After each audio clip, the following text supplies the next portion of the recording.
My wife smiled at me across the ballroom.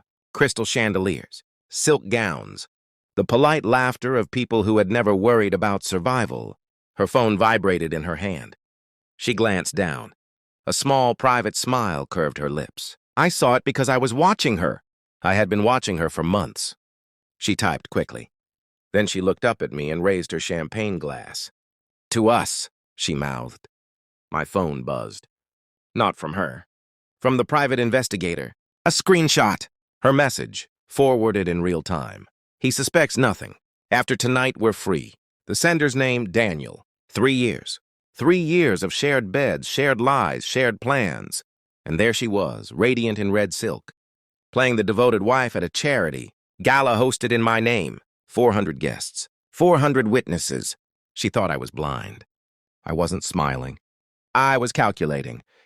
The first crack had appeared small. Late-night strategy meetings. A password change. Perfume I didn't buy. She had always underestimated my silence. When you grow up with nothing, you learn to observe before you act. You learn that emotion is expensive. 3 years ago, around the time her messages began, I transferred our assets into a holding structure she knew nothing about. Not out of suspicion, out of habit. I build exits before I build homes. The investigator confirmed what my instincts already knew. Hotel bookings under aliases, weekend retreats overlapping with my business trips. And Daniel, my junior partner, young, ambitious, predictable. They weren't careful. They were arrogant. That arrogance was the betrayal that stung most. Not the sex, not even the lies. It was the assumption that I was too dull, too devoted to notice. At home, she kissed my cheek every morning. "Don't work too hard," she would say. I'd nod. And review the phone records after she fell asleep. I didn't confront her. Confrontation is for people who need closure. I needed positioning. The gala was her idea. A celebration of legacy, she called it. She thought legacy meant inheritance. She thought it meant access. What she didn't know was that 6 months earlier, I had rewritten my will. Every charitable foundation we funded, in my sole control. Every property, shielded. Including the villa in Switzerland she'd been begging to visit. I purchased it quietly. In my name only. A place with mountains that didn't judge. While she texted Daniel about our future, I prepared mine. I let her believe the divorce settlement would be catastrophic. For me. I even staged arguments about liquidity. "I've invested too aggressively," I said once, rubbing my temples. Her eyes had flickered with something ugly. Hope. Meanwhile, my son called before Thanksgiving. Or rather, his wife did. "If you want to join Thanksgiving, come wash the dishes." She shouted over the phone, laughing. She thought I didn't hear the contempt. She assumed I needed their invitation. I replied with one word. "Enjoy." That evening, I posted photographs. The Swiss villa, snow-dusted balconies, floor-to-ceiling windows overlooking white silence. Within an hour, my phone rang. Once, twice, 71 times. Family, in-laws, my daughter-in-laws, shrill voice in voicemail after voicemail. "Dad, we didn't know you'd moved assets overseas."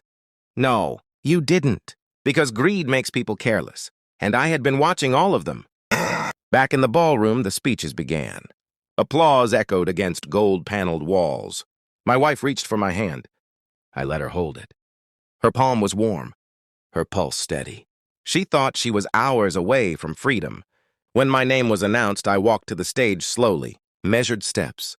I thanked the guests for their generosity, spoke about integrity, about truth. Then I nodded to the technician. The screen behind me flickered.